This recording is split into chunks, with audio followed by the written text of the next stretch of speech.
Hello friends, welcome to my YouTube channel Sky Notes. Friends, आज के lecture में हम एसएसटी यानी सामाजिक अध्ययन के जो इम्पोर्टेंट क्वेश्चन आंसर हैं वो पढ़ेंगे। और जो क्वेश्चन आंसर की हमारी सीरीज चल रही है उसका पार्ट 3 है आज, तो बने रहिए मेरे साथ। चलिए शुरू करते हैं।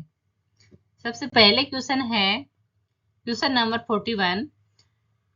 निम्नलिखित में से कौन सा सबसे छोटा प्रवासी पक्षी है जो उत्तर ध्रुवीय क्षेत्र से भारत आता है? तो यह है छोटी जलरंग, इसको स्टिंट भी कहते हैं। और इसका जो वजन होता है वो 15 ग्राम होता है, 15 ग्राम। तो ऑप्शन डी सही है इसका। आगे है क्वेश्चन आंसर 42। लद्दाख के बारे में निम्नलिखित में से कौन सा कथन गलत है? तो इसमें है इसके दक्षिण में काराकोरम पर्वत श्रेणियां तथा उत्तर में जास्कर पर्वत स्थित है। ये वाला जो है वो लद्दाख के बारे में गलत कथन है, क्योंकि जो काराकोरम पर्वत श्रेणियां हैं वो उत्तर में होती है, आर्कटिक ध्रुव की तरफ, और जो जास्कर पर्वत है वो दक्षिण में स्थित होता है। तो ऑप्शन ए सही है इसमें। आगे है क्वेश्चन नंबर 43। संस्कृत को जिस भाषा परिवार का हिस्सा माना जाता है उसे कहते हैं। तो जो भारत यूरोपीय भाषा परिवार है उसका संस्कृत को हिस्सा माना जाता है। तो इसमें और भाषा भी आती है, जैसे अरबी, सिंधी, कई भाषाएं आती है इसमें। तो थर्ड इसका आंसर हो जाएगा। आगे है क्वेश्चन नंबर 44। कथन एक है लद्दाख जो महान हिमालय में स्थित है एक ठंडा रेगिस्तान है। कथन सेकंड, लद्दाख में ऊंचाई की भिन्नता 3000 मीटर से 8000 मीटर तक देखी जा सकती है। तो जो लद्दाख है वो महान हिमालय है और ठंडा रेगिस्तान है, बिल्कुल सही है ये वाला कथन। और जो लद्दाख है वो ऊंचाई की भिन्नता 300 मीटर से 8000 मीटर तक देखी जा सकती है, ये भी बिल्कुल सही है, दोनों कथन सही है। और जो सेकंड है वो फर्स्ट का कारण है। तो ऑप्शन ए के साथ जाएंगे हम। आगे है क्वेश्चन नंबर 45। जिस तरह महासागरों में मिलने पर नदियों की अलग अलग पहचान समाप्त हो जाती है, ठीक उसी तरह से वे अपना वर्ण, श्रेणी और परिवार सब त्याग देते हैं। यह उद्धरण किस ग्रंथ से लिया गया है? तो ये जो उद्धरण है वो बौद्ध ग्रंथ से लिया गया है, और जो गौतम बुद्ध है वो इसके संस्थापक है, अनुयायी है। तो ऑप्शन ए इसका आंसर बिल्कुल सही है। आगे है क्वेश्चन नंबर 46। निम्नलिखित में से कौन सी लद्दाख क्षेत्र की महत्वपूर्ण नदी है? तो लद्दाख की जो महत्वपूर्ण नदी है वो है सिंधु नदी। ऑप्शन बी इसका आंसर बिल्कुल सही है, सिंधु नदी। क्वेश्चन नंबर 47 है लद्दाख के बीच स्थित है। लद्दाख के बीच क्या स्थित है? तो इसमें जो काराकोरम रेंज और जास्कर पर्वत है वो लद्दाख के बीच में स्थित है। ये देखो लद्दाख है और इसके ऊपर की साइड है वो काराकोरम रेंज है, और इसके नीचे की तरफ जास्कर पर्वत है। उत्तर की साइड है काराकोरम रेंज और दक्षिण की तरफ है जास्कर पर्वत। तो ऑप्शन डी इसके आंसर बिल्कुल सही है। आगे है क्वेश्चन नंबर 48। अभी कथन दिया हुआ है इसमें। ए है रोमन साम्राज्य ने दक्षिण भारत में व्यापार किया। बिल्कुल सही है, व्यापार किया था रोमन साम्राज्य ने दक्षिण भारत में। इसका कारण है आर रीजन। दक्षिण भारत में रोमन सोने के सिक्के मिले हैं। बिल्कुल सही है, मिले सोने के सिक्के। तो ए और आर दोनों सही है, आर सही व्याख्या है ए की। तो ऑप्शन ए इसका आंसर बिल्कुल सही है। अब यह है खालिस्तान का दूसरा नाम खापचैन है। तो जो लद्दाख है उसका नाम दूसरा नाम खापचैन है। ये क्वेश्चन सीटेट के एग्जाम में भी आया हुआ है, इंपॉर्टेंट क्वेश्चन है। आगे है क्वेश्चन नंबर 50। पृथ्वी पर उपलब्ध जल के बारे में निम्नलिखित में से कौन सा कथन सही है? सही विकल्प का चयन कीजिए। तो जो पृथ्वी है हमारी,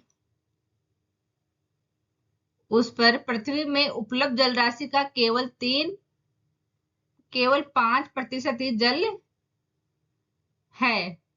ये देखो, ये 3 नहीं या 5 आएगा। 5% ही लवण जल है, यानी स्वच्छ जल जो पीने वाला होता है वो साफ पानी। ऑप्शन बी है पृथ्वी पर उपलब्ध पूरी जल राशि का 90% जल महासागरों में पाया जाता है। गलत है। 97% जो जल है वो महासागरों में पाया जाता है। वायुमंडल से पृथ्वी पर स्वच्छ जल बनता है, ये भी गलत है। हिम नदियां, नदी, झरने और तालाब स्वच्छ पीने योग्य जल के स्रोत हैं। तो यहाँ जो ऑप्शन डी है उसके साथ जाएंगे हम, बिल्कुल सही है ये। Question number 51। निम्नलिखित में से संसाधन संरक्षण का कौन सा सही साधन है? वस्तुओं का पुनः उपयोग करना, बिल्कुल सही है। वस्तुओं का एक बार उपयोग करके उन्हें फेंक देना, गलत है। इसमें पूछ रहे हैं कि संसाधन संरक्षण का कौन सा सही साधन है। हम उपयोग में लेके फेंक देंगे तो वो तो कोई काम में नहीं आएगा, वो तो वेस्ट ही गया फिर, तो उसका संरक्षण कैसे करेंगे हम? तो बी वाला गलत है यहाँ पे। सी है वस्तुओं का उपभोग कम करना, बिल्कुल सही है। डी वस्तुओं को पुनः चक्रण में लाना, ये भी सही है। तो इसका आंसर हो जाएगा ए सी डी। तो ऑप्शन बी सही है इसका आंसर। आगे है क्वेश्चन नंबर 52। जल एक संसाधन के संबंध में कथन ए, बी तथा सी को ध्यान में रखते हुए सही विकल्प का चुनाव कीजिए। पृथ्वी पर जल न बढ़ाया जा सकता है और न घटाया जा सकता है, सही है। केवल 2.7% पृथ्वी का पानी मानव उपयोग के लिए उपयुक्त है, सही है। जल एक नवीनीकरणीय संसाधन है, बिल्कुल सही है।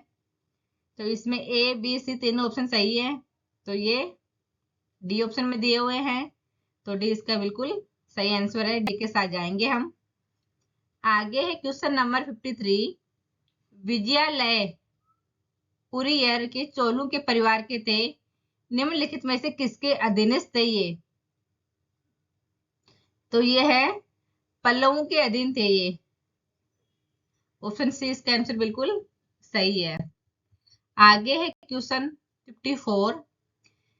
दो कथन दिए गए हैं ए तथा बी, और सही उत्तर का चयन करना है हमको उसको देख के।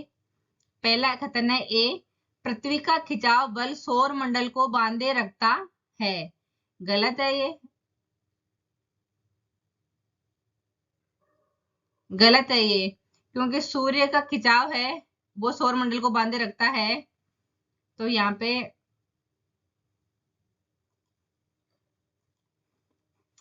पे सूर्य हो जाएगा।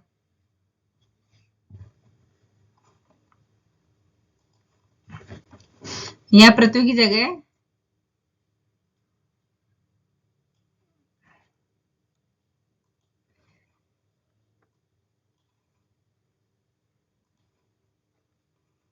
यहाँ सूर्य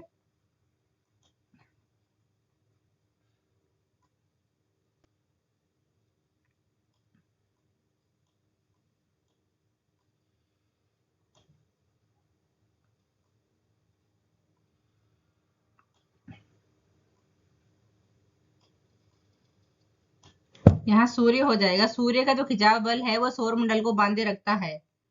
दूसरा है ब्रहा ग्रह सूर्य से बहुत दूर है तथा चट्टानों से बने हैं। तो जो ब्रहा ग्रह है वो चट्टानों से नहीं बने हैं, वो गैस से बने हैं। तो यहाँ दोनों ही गलत है, तो ए और बी दोनों गलत हैं। तो इसका हो जाएगा डी वाला ऑप्शन इसका सही हो जाएगा, ये आएगा डी इसमें।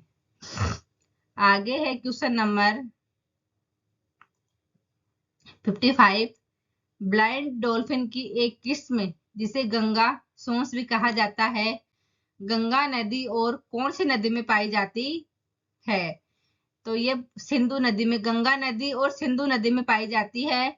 और जो ये ब्लाइंड डॉल्फिन है ये साफ पानी में पाई जाती है, बिल्कुल स्वच्छ पानी में पाई जाती है। तो ऑप्शन बी सही है इसका आंसर। आगे है क्वेश्चन नंबर 56। चोल काल में व्यापारियों के संघ को कहा जाता था, तो जो व्यापारियों का संघ है उसको नगरम कहा जाता था। ऑप्शन बी इसका आंसर बिल्कुल सही है। आगे है क्वेश्चन नंबर 57। निम्नलिखित में से स्वाभिमान आंदोलन किसने शुरू किया? तो जो ईवी रामास्वामी थे, पेरियार, उन्होंने स्वाभिमान आंदोलन को शुरू किया। ऑप्शन ए इसका आंसर बिल्कुल सही है। आगे है दुनिया की प्राचीनतम चट्टानें निम्न में से कहाँ स्थित है? तो पश्चिमी ऑस्ट्रेलिया है, वहां दुनिया की प्राचीनतम चट्टानें स्थित है। ऑप्शन ए इसका आंसर बिल्कुल सही है। आगे है क्वेश्चन नंबर 59। बेगमपुरी मस्जिद को किसके शासनकाल में बनाया गया था? तो जो बेगमपुरी मस्जिद है उसको मोहम्मद तुगलक के शासनकाल में बनाया गया था। और जो मोहम्मद तुगलक है उन्होंने एक नया शहर बसाया था जिसका नाम है जहान पनाह है। ये भी एग्जाम में पूछा गया क्वेश्चन है, इंपॉर्टेंट क्वेश्चन है। तो डी इसका आंसर बिल्कुल सही है। बेगमपुरी मस्जिद मोहम्मद तुगलक ने के काल में बनी थी। आगे है क्वेश्चन नंबर 60। मोट की मस्जिद को किसके काल में बनाया गया था? तो जो सिकंदर लोदी है उसके काल में मोट की मस्जिद को बनाया गया था। तो ऑप्शन बी इसका आंसर बिल्कुल सही है। और ये जो दोनों क्वेश्चन है बेगमपुरी मस्जिद और मोट की मस्जिद इंपॉर्टेंट क्वेश्चन है। और मोहम्मद बिन तुगलक ने कौन सा शहर बसाया था? तो जो जहान पना शहर है वो इसने बसाया था। ये भी इंपॉर्टेंट है, सीटेट के एग्जाम में कई बार ये क्वेश्चन पूछा गया है। तो फ्रेंड्स आज के लेक्चर में हमने जो क्वेश्चन लिए आई होप आपको अच्छे से समझ में आ गए होंगे।